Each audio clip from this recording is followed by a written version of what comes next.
Breaking news చూస్తున్నాం. ఛత్తీస్గఢ్ రాష్ట్రంలోని దంతేవాడలో చిందనార్ తుమ్రిగుండ రహదారిని మావోయిస్టులు దిగ్బంధించారు. చిందనార్ క్యాంప్ నుంచి తుమ్రిగుండ వరకు రాళ్లు, బ్యానర్, పోస్టర్లను ఏర్పాటు చేశారు. దీంతో భద్రతా బలగాలు రోడ్డును పునరుద్ధరించే పనిలో నిమగ్నమయ్యారు.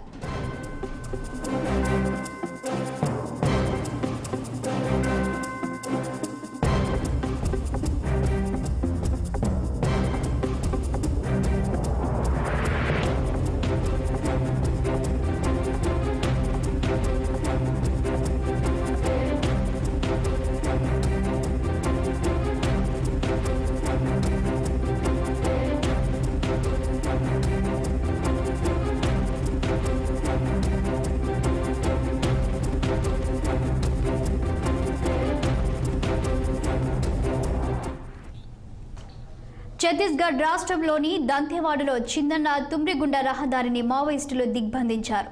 చిందనార్ క్యాంపు నుంచి తుమ్రిగుండ వరకు రాళ్లు, బ్యానర్, పోస్టర్లను ఏర్పాటు చేశారు. దీంతో భద్రతా బలగాలు రోడ్డును పునరుద్ధరించే పనిలో నిమగ్నమయ్యారు. ఇక దీనిపై పూర్తి సమాచారం మా ప్రతినిధి అయ్యప్ప అందిస్తారు. అయ్యప్ప, చెప్పండి, మావోయిస్టులు ఎందుకు అక్కడ ఛత్తీస్గఢ్ రాష్ట్రంలోని దంతేవాడ రహదారిని దిగ్బంధించారు? వారి డిమాండ్స్ ఏంటి?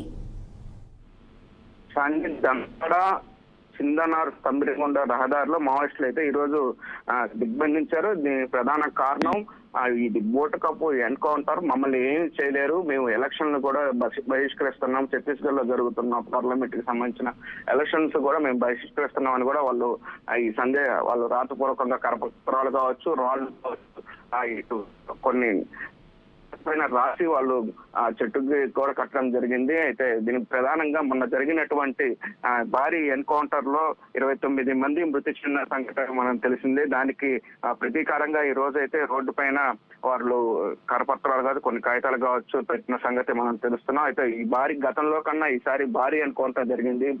ఈ నెల రోజుల్లోనే 79 మంది చనిపోయిన సంఘటన చూస్తున్నాం. నిన్న జరిగినటువంటి ఎన్కౌంటర్ కి నిరసనగా ఈ రోజు అయితే వాళ్ళు దంతేవాడ పలు చోట్ల రాళ్లు కూడా, బ్యానర్లు, పోస్టర్లు వేసి రోడ్డుని అయితే దిగ్బంధం చేశారు. అయితే మరోవైపు నేమ్ ప్లేట్లు కూడా ఇక్కడ వేసిన దృశ్యాలు మనం వీడియోస్ లో కూడా చూసుకోవచ్చు. మావోయిస్టులు బ్యానర్లు, పోస్టర్లు కూడా వేసిన పరిస్థితి అయితే పూర్తిగా భద్రతా బలగాలు అయితే వాటిని తొలగించి రోడ్డుని పునరుద్ధరించే పనులు అయితే పడ్డ పరిస్థితి అయితే ఉంది. అయితే ఎన్కౌంటర్ నేను జరిగిన ప్రాంతంలో కాంకర్ జిల్లాలో పోలీస్ స్టేషన్ పరిధిలో అటవీ ప్రాంతం పెద్ద సమావేశం అవుతున్నారు ప్రచారంతో నిన్న పకడ్బందీగా 200 మంది ఉన్న సమయంలో భోజనం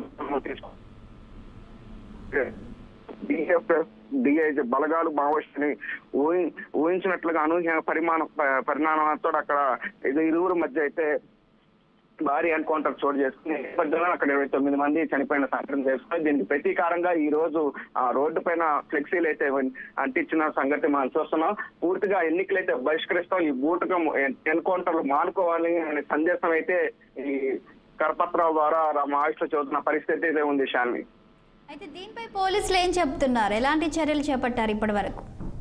వాస్తవంగా నిన్న జరిగిన ఎన్కౌంటర్ కి ఇప్పటికే అక్కడ ఆ ప్రాంతంలో దట్టమైన అటవీ ప్రాంతంలో మరికొంతమంది మావోయిస్టులు ఉన్నారు అనే సమాచారంతో మరీ జల్లెడపడుతున్న పరిస్థితి ఉంది. మిగిలిన ఎవరైతే పారిపోయిన మావోయిస్టుల కోసం పూర్తిగా జల్లెడపడుతున్నారో ఆ ప్రాంతంలో మరికొంతమంది దాంకొని ఉన్నారనే సమాచారంతో మిగిలిన మావోయిస్టుల కోసం జల్లెడపడుతున్నారు. మరోవైపు మృతి అవకాశం కూడా ఉంది అని చెబుతున్నారు.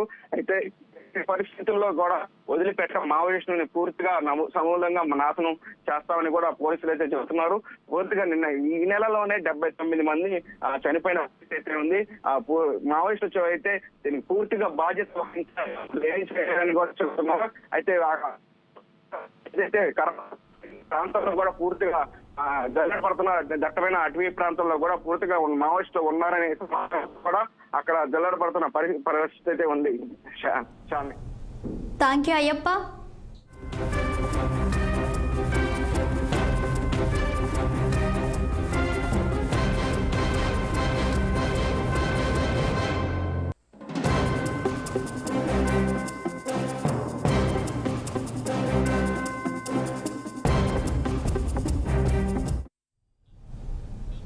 కాకినాడ